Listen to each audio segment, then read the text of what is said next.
everybody and welcome back to Dwellers in the Dark. This vid is all about my trip to Stirling that I'm doing today. This is Friday. Tomorrow the comp starts and we've got all day tomorrow and all day Sunday. Really looking forward to it. Okay, so this is going to be amazing. Going up to the Scots to take on some of the best players that they've got to offer. And quite a few of the GBHL English and Irish are going across as well, so definitely looking forward to that. We're going to miss Ed. Ed's fighting for world championship position in Leeds at the moment in Guildball, so best of luck there, Ed. But we're going to see the likes of James Brond, Jay Clare, Sam Jeffrey. Yeah, there's quite a few. I'm actually rated on table 10. And I'm 21st in the league at the moment. Haven't been to too many tournaments, haven't competed like I did last year, but we're going to take a few armies up to Stirlingshire, so I thought I'd give you an insight into the armies I've got today. So, with further ado, let's crack on to my evil 800-point army. Let me introduce you to Isengard. And here is my Isengard army, led by my usual take of the Undyne on a Fellbeast. Look at that white model, and here's the foot model awaiting down below. Hopefully I won't be using the foot model too much, but we'll see. Okay, so scanning out, and let's see what I've taken in this new updated army. Right, firstly, I have a shade. There is a new painted shade for part of the Angmar army that I'm doing up with Aaron, my commission painter. We have a Morannon Orc. We have one of the Angmar Orc Spear supports. We have the Warg Rider and Dismount plus 2 other spear supports. So that will be one unit. That's my command unit in a sense. I'm sounding a bit more HQ 40k-ish in bold action. Too much taint, I suppose. My next unit, again using some of the Angmar forces that Aaron's been painting up for me. We have 5 Ferals, 5 Berserkers led by an Orc Captain and 2 Orc Spear supports. We have a complete copy of that over here. Again, 2 Orc Spear supports, Captain, Berserkers and 5 Ferals. And then in the last warband, so we have 4 warbands in total, we again have a Captain, 2 Spear supports, but we are missing 5 models because I've got 10 Berserkers in this listing. And I've actually got one missing an arm. Oops, he must be armless. Sorry for the shaking camera, guys. Balancing on my knee. So yeah, Mr. Sam Jeffrey, a fantastic bloke. Salt of the earth, that young man. He's bringing me up 5 Berserkers to build up this contingency. I do hope I don't play Sam, because if I play him with his own Berserkers, I might do unto him what he did unto me at Mansfield last year. Beat me with my own models. So, at least I think he had some of my own models then. Anyway, so that is my Isengard force. So what's the premise behind this force? Well, the Berserkers and Ferals, 2 attacks each. Most importantly, high courage. Although against good forces, their courage value isn't really going to be needed unless I've got things like terror-causing creatures like eagles, or, more importantly, some of the imbued sorceress skills and meduggery and trickery of the likes of Terrifying Aura, etc. So quite handy there. Spear supports to give the odd couple of combats that extra little dice. The Orc Captain, shieldless I believe in the list, so hence he will be running around adding his might to heroic moves or marches if needed. Again, the exact same premise on this one. Instead of 5 Ferals, I'm going to have an extra 5 Berserkers. Again, a real power-hitting unit. With the same makeup for the Orc Captain. Without a shield, I believe, but we'll just have to double check that.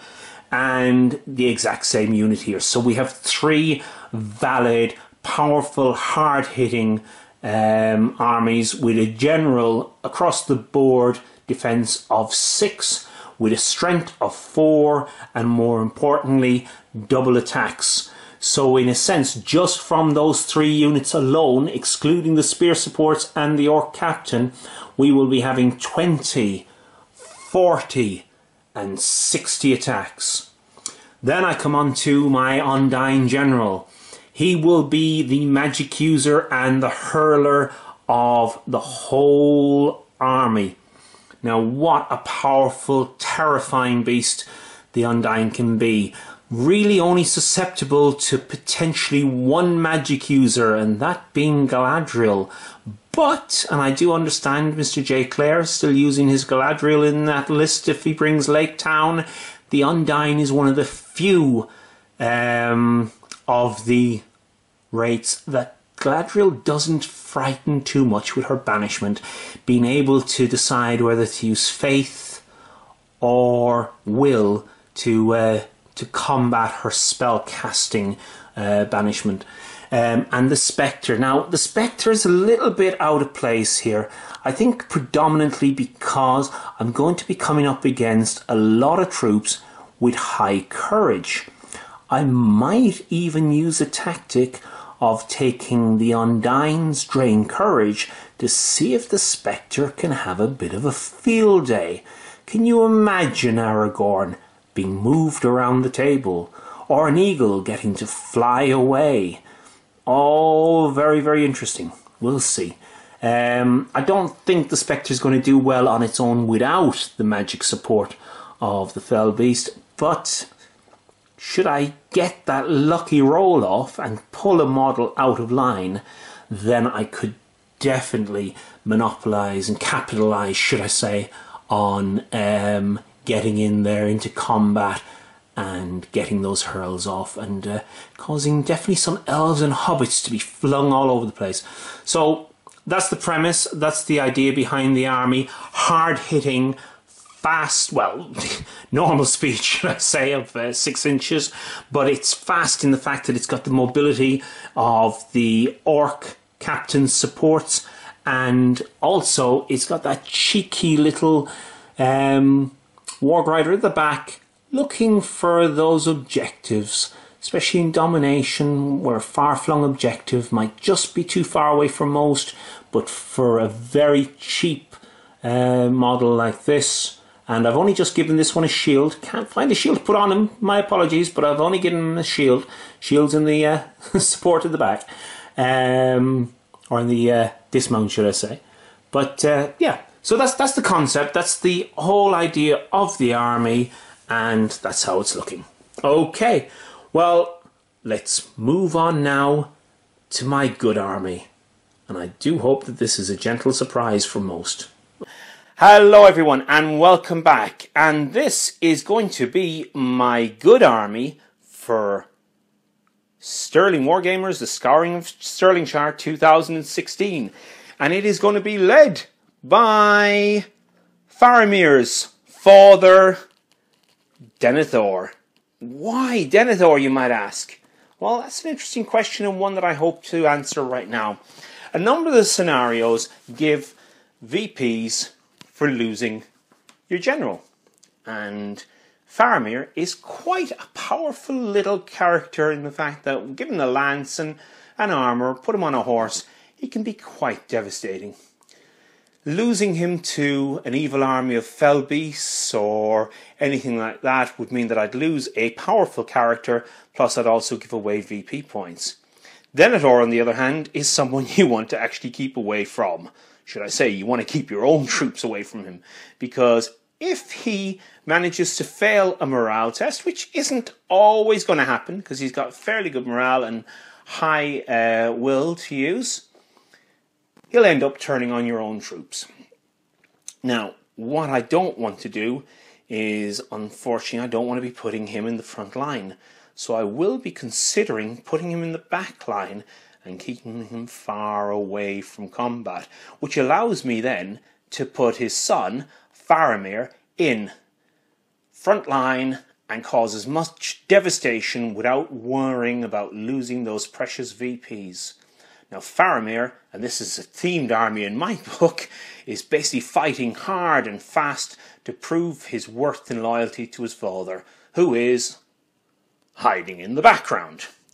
Now, so let's look up the army. Firstly, we are going to have 7 knights on horses. We're going to have 1 ranger in there to reflect Faramir when he was in the hills. We're going to have 1 warrior of Minas Tirith to represent Faramir and the guys running from Osgiliath. We have a banner bearer in there, of course. And then we have a unit of 6 rangers with some Osgiliath veterans, and we have Damrod and a warrior Minas Tirith. In the front then we have a Fountain Court Guard mingled with some Osgiliath veterans again, and a front rank of shielded Minas Tirith warriors. The next one hence we have a larger unit of Fountain Court Guard. There wasn't always just 4, they had to have some relief sometime, and they are led by Bergond. And then we have a unit of Citadel Guard with spears, and they're led by a captain of Minas Tirith, and he's along with a number of warriors of Minas Tirith. So what's the premise behind this army? Well, it's a 62 horde defense 6 throughout army, and with the placement being there, I have fight 4 in the back rank, and I have defense 6 in the front rank throughout. Very good for horde capability scenarios, very good for holding objectives. Maybe not the punch power that I'd hoped for, but you never know, I could come across goblins and that would be quite nice. Or even I could come across a whole ruffian army. I understand Gary's going.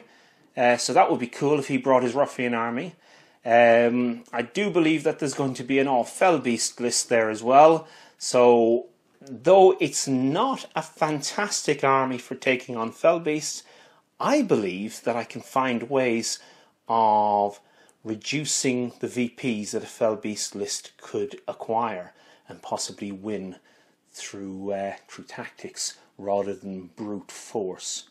So those are my 2 Stirlingshire armies. I hope you like them. Looking forward to meeting you all up in Stirling, and let battle commence. My Isengard army, just a little note on that, it's an army I'm used to. It's an army that I've worked through the scenarios, and I feel that it has a good chance.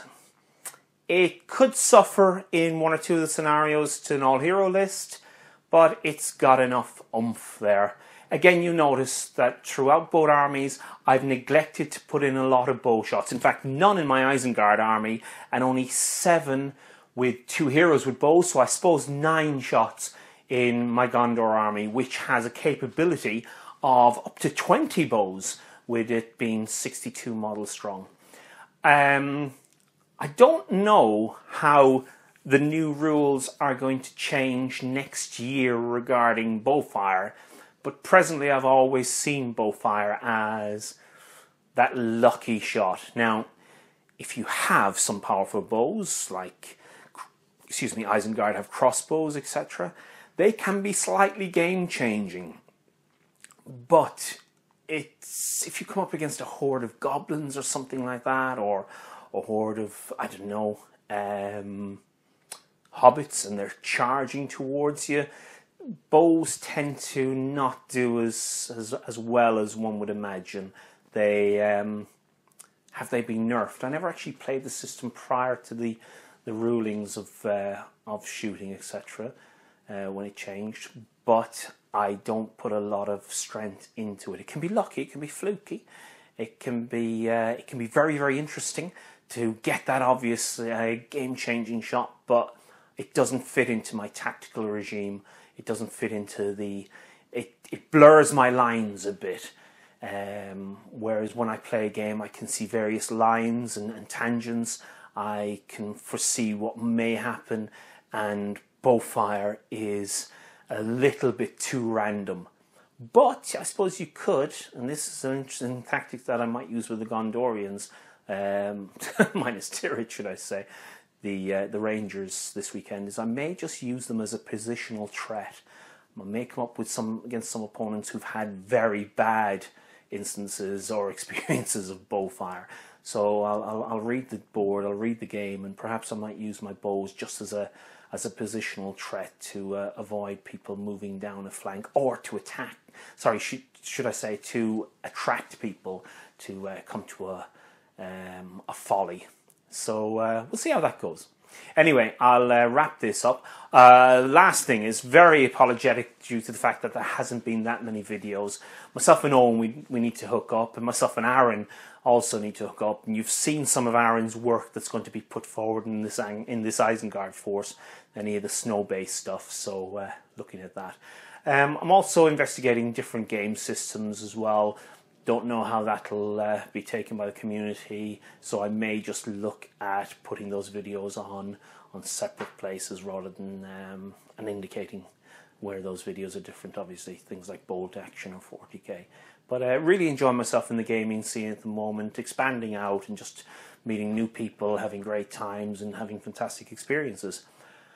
How do I think I'm going to do in Stirling? Because I've been out of the game mentality for a short while, I haven't been to many tournaments other than Ardacon recently.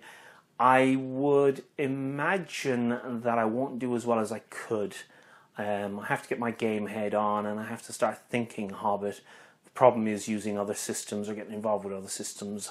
I suddenly start thinking, oh, this rule, and it doesn't fit, obviously. So we'll see. Hopefully I'll get this video out today, because it's kind of pointless if it comes out whilst I'm at Stirling. And for those guys up there, well, I'm looking forward to meeting you all and seeing you all. And for those who can't make it, well, all I can say on behalf of the Scots, make an effort next time. Stirling is fantastic. No excuses. Okay, speak to you later. Bye for now.